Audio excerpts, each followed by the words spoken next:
Hey everybody, welcome back to RotoCurve. Here's Josh Collacchi to discuss today's starting pitchers.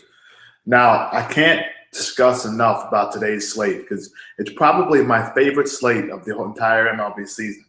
There are 10 aces pitches today, and that's an incredible number because there is only just 15 games in baseball on a maximum slate with just 30 teams.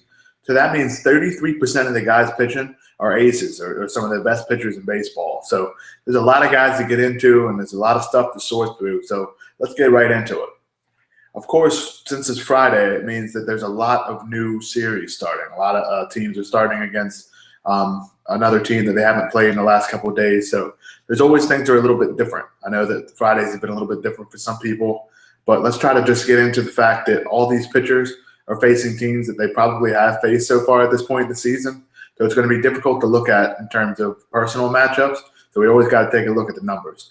Now, first things first, Clayton Kershaw pitches today against the Chicago Cubs. There's really not much else you can say about a guy like Kershaw. He's the best pitcher in baseball right now. He's the best daily fantasy pitcher in baseball right now by a long shot, really.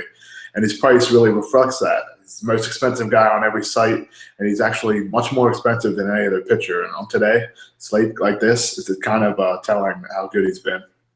He gets the Cubs, who has the top matchup, which is a top matchup in terms of strikeout rate. But you don't really need to discuss more about Kershaw because, let's face it, he's Clayton Kershaw. Next guy is Max Scherzer against the Miami Marlins. Not much to say about him either. He's probably number 2 in terms of daily fantasy excellence at starting pitcher, right behind Kershaw.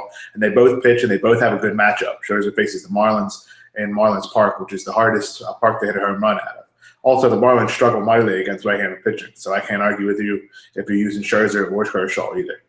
Now, with the other aces on the mound too, there's going to be a little bit of a discrepancy in own rates. And I think these guys will be a little bit lesser owned because, of course, everybody's going to try to get Kershaw.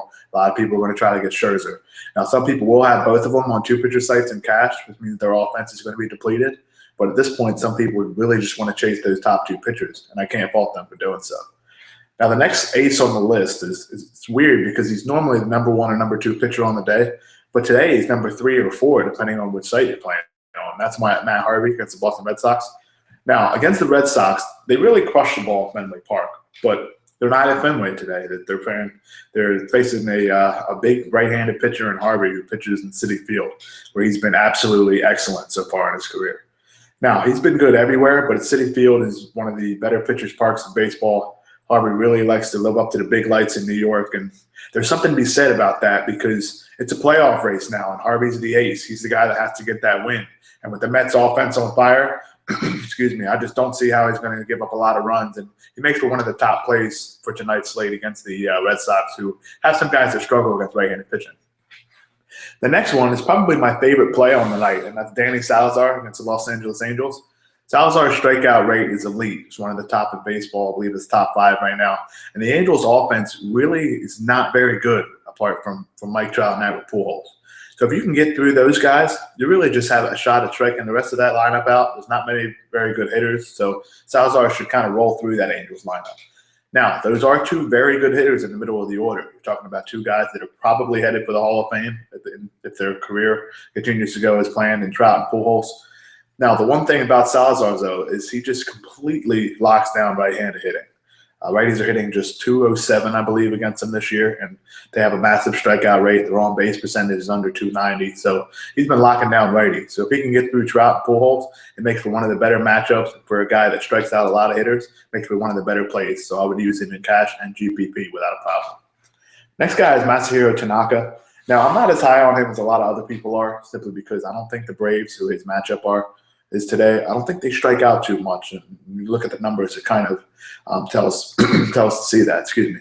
But the one thing about that, Tanaka pitches in the American League, and he's coming to a National League ballpark against an offense that really cannot score any runs at all. They have one of the worst power numbers in baseball, and they really are not doing anything to get the guys around the bases and score some runs.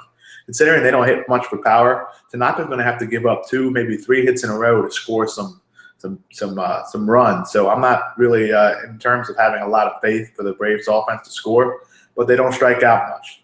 Now, I mentioned earlier about the fact that Tanaka's moving to a National League park. That means he's facing not just one, but two less hitters because the 8-hole hitter in the National League team doesn't see many fastballs. Usually is not a very good hitter anyway. So it gives Tanaka an even better rate. I'm not sure I would use him in GPP simply because the Braves do not strike out that often, but I would be fine with him in cash, especially on a site like FanDuel where you get a 4-point bonus for the win.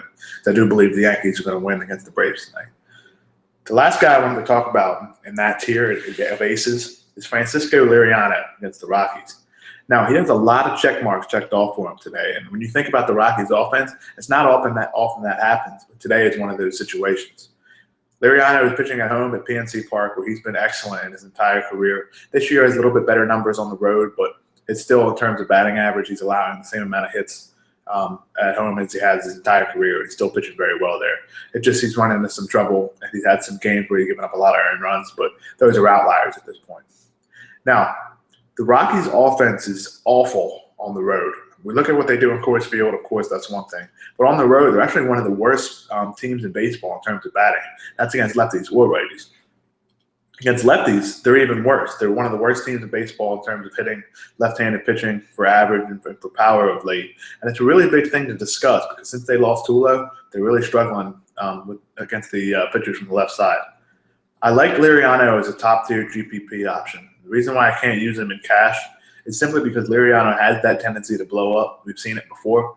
And normally he would be a good option, but on a slate like today with all the pitching options, I don't think it makes sense to use him as a cash guy simply because he has the tendency to blow up more often than the other guys like Scherzer or Salazar or even Clayton Kershaw. Now there's two cheaper pitchers today, and I wish I had more cheaper options that I like today, but with all the different pitchers going, there's really just a big discrepancy in terms of the difference. You have the 10 aces, you have 2 or 3 mid-tier guys, and then everybody else is a gas can, what we like to talk about when we're targeting pitchers. Those mid-tier pitchers that I do like, though, Edison Volquez, right-handed pitcher for the Kansas City Royals, faces the Rays today. He has a top-tier matchup in a pitcher's park at Tropicana Park, and that offense in the Tampa Bay Rays is awful against right-handed pitching. They have not been able to hit the ball well at all. They have a high strikeout rate, so it gives Volquez a pretty solid matchup.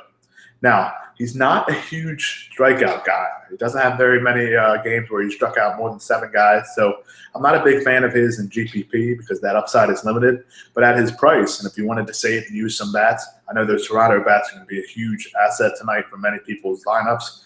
I think you can target Volquez as a second-tier option as a starting pitcher 2 in cash game. But I can't use him because his upside is limited with the lack of strikeouts. The last guy I wanted to discuss is weird because he doesn't have necessarily an excellent matchup, but that's Mike Leake against the Cardinals. The one thing he does have, though, looking at the Vegas lines this morning, and that game right now is 6.5 favorite on some sites, or 6.5 over/under on some sites, and I've actually seen that total reach 6 on a few sites. So they expect to be a very few runs scored. Now, he does oppose Michael Wacha, but it's weird because the Giants and the Cardinals are actually 2 of the better hitting offenses in baseball against right-handed pitching. And with both of these pitchers being right-handed, it's weird to see a line like that. So I did want to mention that. Leake has been very good in his last few starts. His last start was his first one off the disabled list with a hamstring injury, where he allowed just 1 solo home run to the Pirates. I believe it was Jung Ho Kang that hit that home run. But other than that, he didn't allow anything. Just a walk or 2, but no other hard hit balls and no other hits. So he does look good. He has been very good, and it is a pitcher's park in San Francisco. And with that total being 6, it might be worth looking at as a second-tier option. If you don't want to use a guy like Volquez, I would recommend using Leake as a second pitcher on sites with 2 or 3 pitchers. Now, we just talked about how many pitching options there are today. And for me personally, I love that in cash because there's going to be a huge variety of lineups. There's going to be a lot of people with Kershaw, a lot of people with Salazar. Myself, I'm going to have a lot of Salazar. I might have a Mike Leake or Edison Volquez as starting pitcher too, because I think today you're going to have to find those bats to pay up for because a lot of people will have those cheap or really expensive pitchers. There aren't many cheap options. So those higher priced bats may not be very highly owned in cash. And with an offense like the Toronto Blue Jays at home against a lefty, you're going to need to do that. So I'm going to be spending down a little bit on those aces, getting a guy like Salazar and then pairing him with either a Volquez or Leake. But the other cool thing about having a slate like this with all these aces, you can form a ton of GPP lineup put a whole bunch of different things around, try to mix and match with your pitcher. Maybe get a guy that gets 12 strikeouts, like a guy like Liriano, or you can even put Kershaw into some on some sites where pitching prices aren't too inflated. And it makes for a fun night in GPP. And that's good because on Friday night, there's a huge slate of GPPs across all sites. But the one thing I'm going to be targeting, one GPP I'll look at, is on Fantasy Feud tonight. They have their $33 GPP as they run pretty much every day on bigger slates. But for tonight, it's another good one. There should be some overlay. And for a $33 entry, the return you get, and it's a little bit of a smaller GPP, is still very high. It's not like you have to beat 5,000, 6,000 people to get a top-tier prize with Fantasy Feud being a little bit of a smaller site. But you do get a very good return for a $33 buy-in. With some overlay, it might be worth taking a shot. Maybe use some of the money you won in cash this week. And as always, they have that $2.20 GPP, which is one of my favorites in the industry. First place, $100, and the $2 buy-in. So you get a chance to win some decent money, but not having to kind of break your bank in a GPP. Now, they also have a $215 qualifier to the MLB Championship for tonight. And that's a big prize because although it is a very big entry fee, it's worth chasing here rather than some other sites because you really don't have to beat that many people. The qualifiers have been overlaying, so for those that have won a big chunk of change this year, maybe you want to take a shot for a big live or a big event like the MLB Championship on Fantasy Feud, might be worth looking at, especially in an overlay contest. Now, if you haven't signed up for Fantasy Feud, be sure to take advantage of RotoCurve's deal. If you use the referral code CURVE, you get a 100% deposit bonus of up to $500. And as always on RotoCurve, you deposit over $50 on a given site with the RotoCurve link, we'll send you $25 to play. So just be sure to take advantage of that. And once you want to learn how you get in on these certain sites, find your contests, use this tool, use Benny's Bats and the MLB Splits tool, daily favorable matchups. There's all kinds of stuff for you to use on RotoCurve. So take everything to your advantage, get all the information you can, and let's make some lineups to have a very good Friday night. Let's win some money for the weekend, and as always, stay classy DFS. Good luck tonight.